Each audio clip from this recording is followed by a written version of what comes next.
بسم الله الرحمن الرحيم. الحمد لله رب العالمين، والصلاة والسلام على أشرف المرسلين سيدنا محمد وعلى آله وصحبه أجمعين.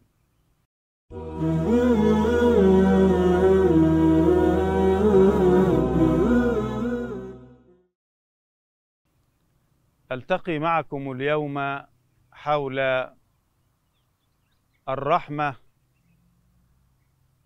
الشرعية في شهر رمضان.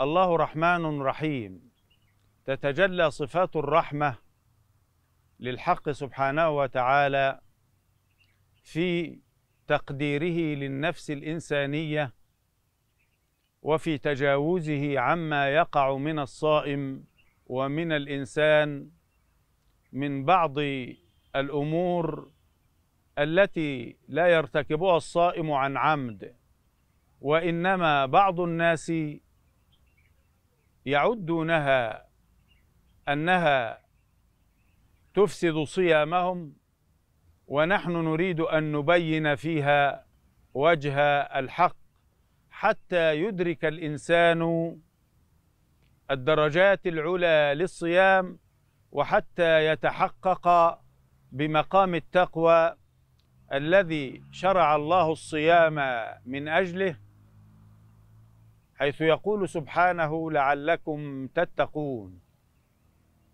أيها المسلم الكريم، إن الشريعة الإسلامية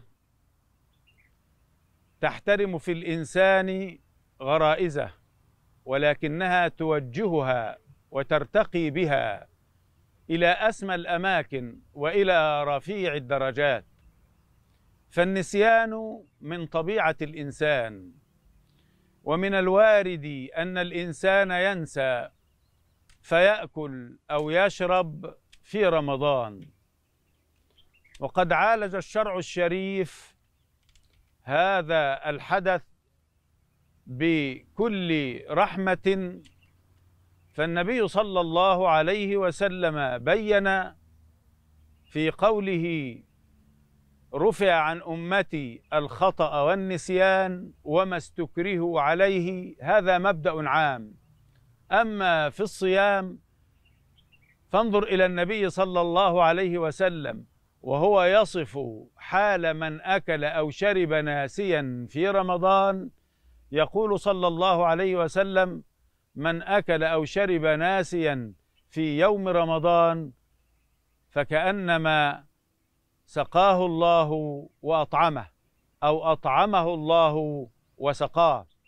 تلك هي حكمة التشريع في التعامل مع النفس الإنسانية حتى تبقى في حظيرة الإيمان وفي روضة الطاعة بين الركع السجود، تسبح بحمد ربها وتقوم بالصيام دون حرج أو مشقة. بل إن الشريعة الكريمة عندما سئلت أم المؤمنين عائشة عن تقبيل الصائم في يوم رمضان فقالت: كان صلى الله عليه وسلم يقبل وهو صائم، ولكنه كان أملككم لإربه. وهذا وضع ليس فيه حياء، لأن هناك أحوال تحكم الإنسان، وهناك مواقف يمر بها الزوج مع زوجته. الشرع الشريف لم يمنع، ولكن العلماء فصلوا وقالوا أخذا من قول النبي صلى الله عليه وسلم: ولكنه كان أملككم لإربه أو لإربه، فيما روته السيدة عائشة، وهي الزوجة الأمينة في نقل توجيهات الرسول وأخلاق الرسول صلى الله عليه وآله وسلم. أيها الصائم، إن هناك مسألة تسبب للبعض أرقا. هذه المسألة أن أحدنا يصبح جنبا، هل يصوم أو لا يصوم؟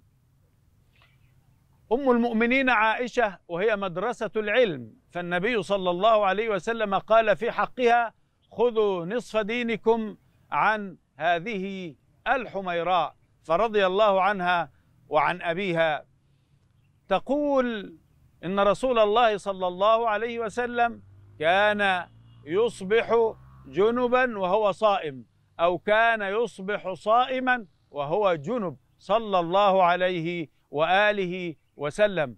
هذا من رحمة الإسلام ومن تقدير الإسلام للأعذار ومن المشاكل التي قد يمر بها الإنسان. أخي المسلم، تبين لنا أن الإسلام ييسر على الناس ويسهل على الناس، وأن الإسلام لا يحارب الطبيعة الإنسانية ولا الغرائز الإنسانية، وإنما يوجهها لكي يرتقي بها. فهل وقفت معي على بعض الأعذار التي من شأنها أنها لا تفسد الصيام، مثل صيام الجنب الذي إذا أصبح جنب، مثل